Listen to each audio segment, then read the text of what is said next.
$40 to interrupt my videos. But it's whatever. Kai is happy. Hey guys, and welcome to today's video, and welcome back to my channel. If you're new here, hi, I'm Kira. That's my son Kai, and we are going to be doing a makeup and mystery. We're going to be talking about the West Memphis 3 while I do my makeup. I am very intrigued with this. So if you didn't know, the West Memphis 3 is actually a pretty famous case, and it's pretty famous because it's an older case, but it has a lot of conflicting opinions, I think is the way to say it. So this case starts when three 8-year-old little boys ended up getting murdered, and this town was kind of like a Christian town, so it was thought to be a safe town, and nothing like this had ever like really happened to their town like this. So when something did, and of course also years and years ago, so I can't fault the police on certain things, but you can on other things too. So when these little boys were murdered, they had basically eyewitnesses coming forward stating that, like, oh well, I think it was this guy Damien Eccles, because, and I know his name because he's like the one I researched the most with doing this case. He worships Satan. They were like, oh, he worships Satan, so I think he did this. He killed these boys in a satanic ritual, which that was actually thought to be the thing with this case, was that these boys were sacrificed in a satanic ritual with Damien Eccles and his two friends. Jesse is one of them, and I can't think of the other one, but there were 3 of them, and there really wasn't evidence on these guys. However, they still ended up, the prosecution still ended up getting a conviction on them, because Jesse, remember he's one of the boys, one of the guys, confessed, and he confessed multiple times, and actually said different things about like how it had happened. Like he actually described it, but he said the wrong time, and even the police officer was said, like, how do you know he wasn't telling you a lie when you found out that he was incorrect about the time? And he was like, well, I think that he told us the truth about other stuff, like everything else, just got like the time wrong. I think something that's very important to note with this case is that these 3 boys have a severe history of mental illness. So, and police obviously are able to really corrupt you, I guess you could say, in a way, because they know how to interrogate and tear you down mentally. So a lot of people think that that's what happened with Jesse, and that's why he ended up confessing.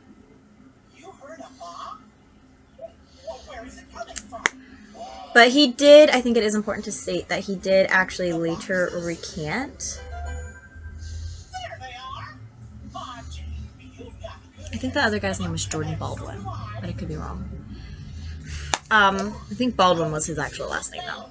So Jesse actually does end up recanting his story, and he's recanted it multiple times.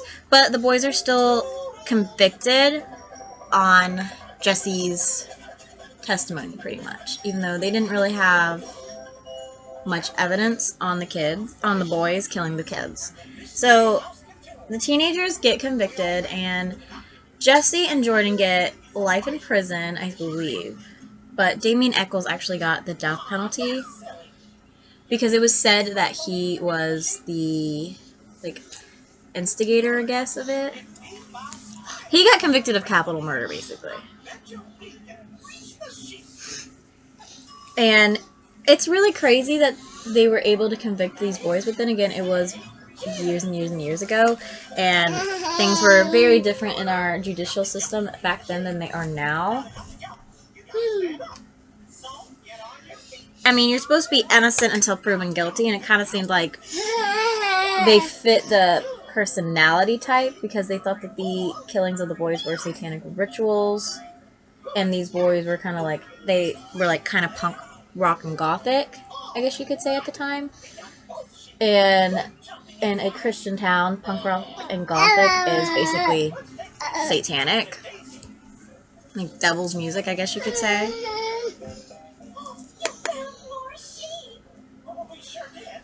So that's really what got the boys convicted. And I think that Jesse's confession definitely did not help. And there was also an inmate that was in with Jordan Baldwin, I believe. What's his name?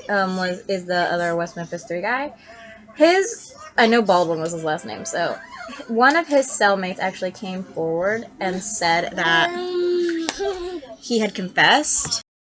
But he actually came forward and said that he had confessed to the murders, which wasn't the case, and this inmate actually later apologized and said, like, you know, I was out of my mind back then, which possible. However, I think that, like, it is important to note that this inmate also does have a struggle with mental health, and he, like I said, he ended up recanting, and he actually went on camera and actually, like, apologized and actually said, like, what he was going through and, like, what he was feeling. So, like, you could tell, like, he definitely struggled from mental health, just like the West Memphis 3 boys do, or they did at least. I mean, mental illness isn't something that ever really will go away, but I definitely think that, you know, jail probably didn't help. So the boys get convicted. Damien gets sentenced to death row.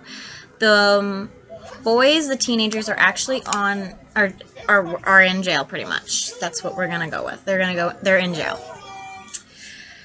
So they serve, I believe it was 18 years, but the case, the West Memphis 3, actually ended up getting a lot of attention, and it had a lot of celebrity support. Like, people, like, I know I found it out from, was more interested in it at the time when this was happening, was Johnny Depp got involved. Like, he was a supporter of the West Memphis 3, so that's how I found a lot of information and was really intrigued about the West Memphis 3, was through Johnny Depp.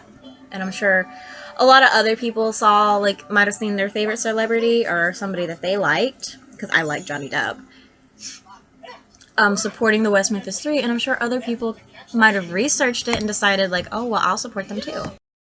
So, basically, because of the attention on the case, they were able to get, like, another trial and stuff like that. But before that, they found the police. I don't know if it was the police officers, actually. Somebody found, because I think the police really fucked this case up, which, how many cases have I covered in the makeup industry where police are corrupted and fucking shit up? A lot.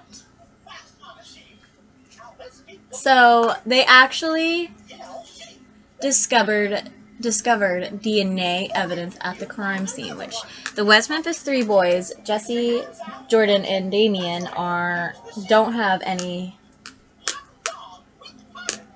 DNA evidence to link them to the crime scene. And the bite marks that the prosecution said were satanic actually were proven to be turtle bites, because they were like turtles that lived in the lake that were close to where the boys were, that was known for biting people, and they even compared the bite marks to a fresh bite mark, and it was pretty much identical, so they were able to prove that, and they actually think that those happened post-mortem, which is kind of seriously disgusting for these turtles to be biting on guys, on boys, dead little boys.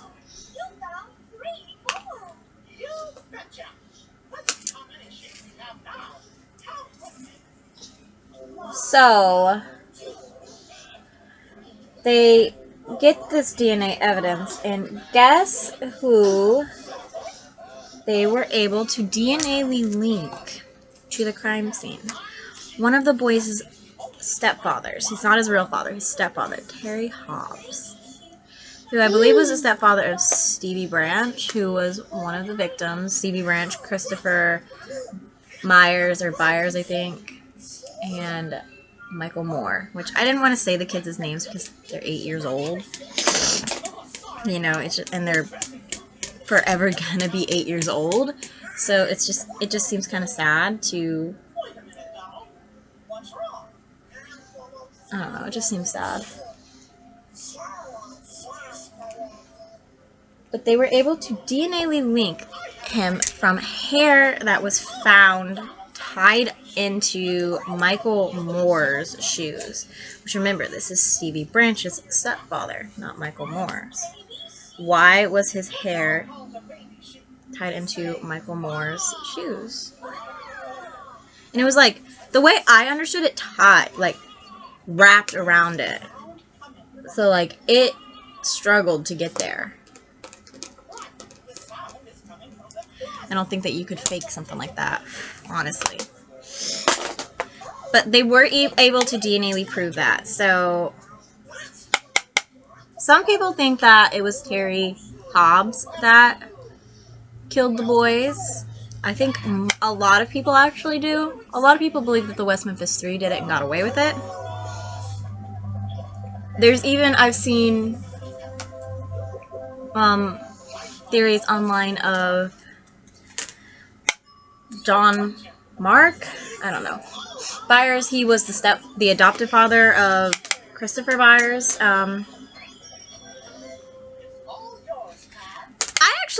He had his teeth, like, removed and replaced, I guess, like, after the boys' death, which there were bite marks on the boys, so a lot of people were like, well, that's evidence to prove that he did that just to have a different, you know, bite mark impression.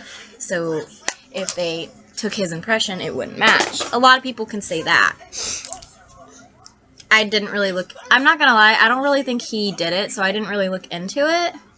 I kind of lean more towards the Terry Hobbs, because there is, like, a lot of evidence. Even Stevie Branch's own sister, Amanda, has come out and said that she thinks that her dad abused her. And I believe that Terry Hobbs, Stevie Branch's mother, Terry Hobbs' ex-wife, because I don't think they're married anymore, has come out and said that she thinks that he had something to do with it. I know that Christopher Byers' father has came out on camera and said that he thinks that Terry Hobbs had something to do with it, and that he personally believes the West Memphis 3 are innocent. It's time to do the mouse dance. Jesus Christ. By the way, my dad's going to be starting a podcast channel. How cool is that? That's going to be a lot of fun to do with him, because my dad's very hilarious.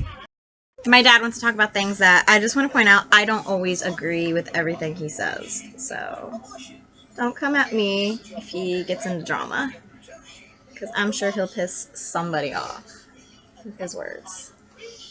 But also keep in mind, he's a 64-year-old man. He don't give a fuck.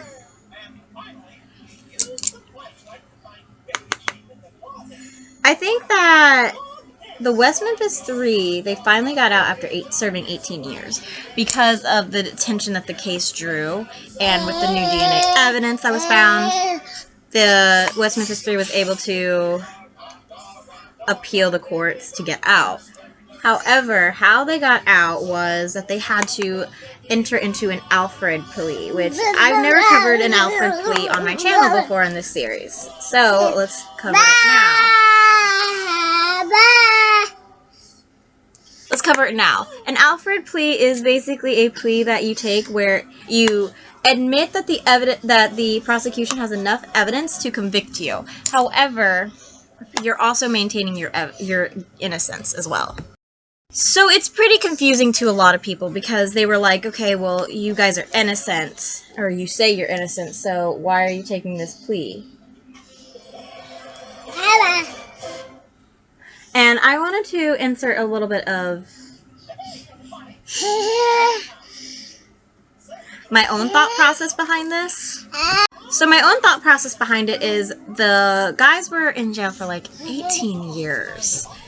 And I don't know if they fully would believe that they would have, if they believed that they had any type of like hope in the justice system, even though it had changed. Like, I wouldn't trust the justice system. And I mean, Damien Echols was like 3 weeks away from getting executed.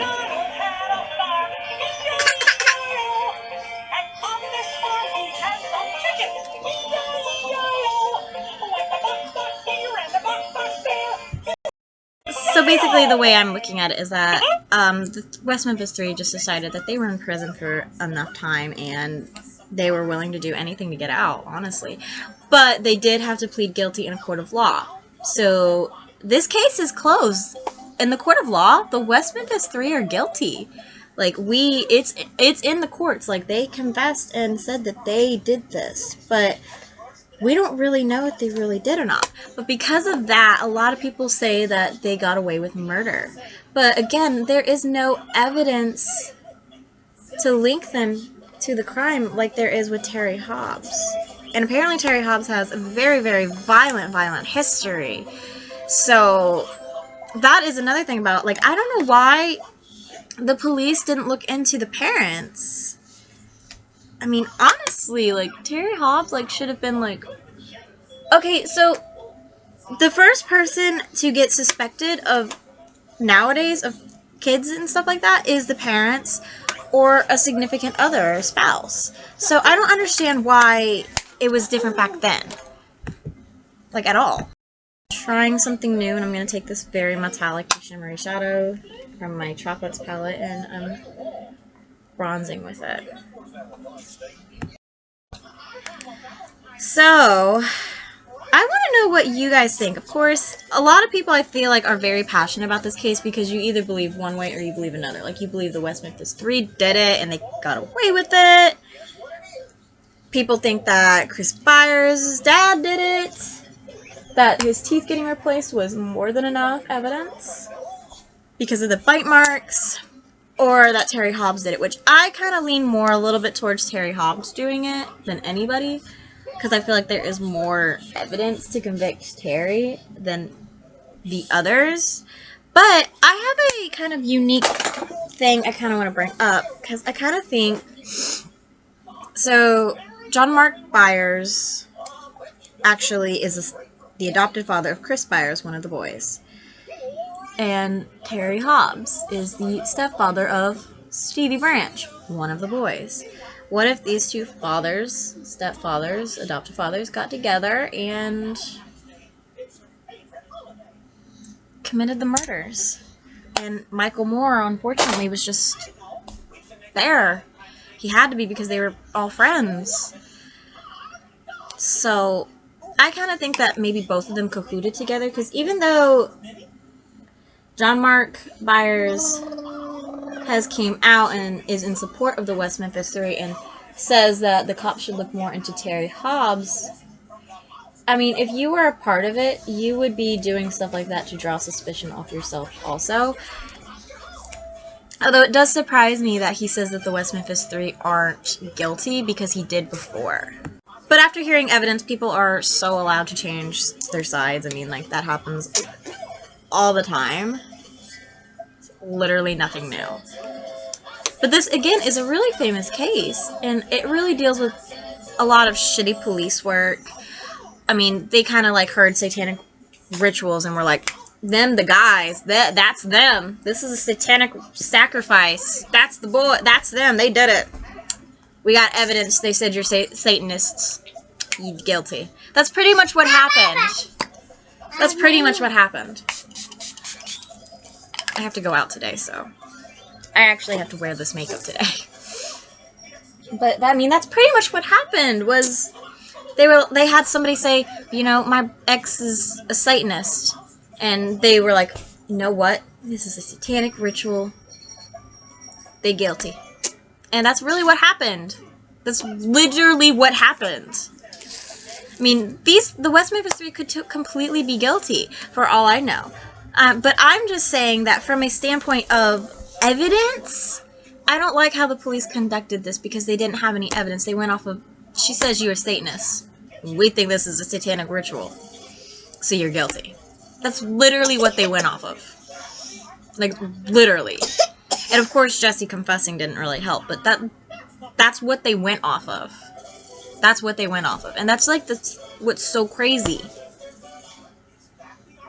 What are you doing? Baba. Okay. I think Kai's ready to go. So I'm going to end this video here. Please let me know what you guys think down below about the West Memphis 3. I'm going to end this video here. Of course, like, comment, subscribe, and ring the bell. All that social media great stuff. I'll see you guys in tomorrow's video. Bye, guys. Say bye-bye, Kai.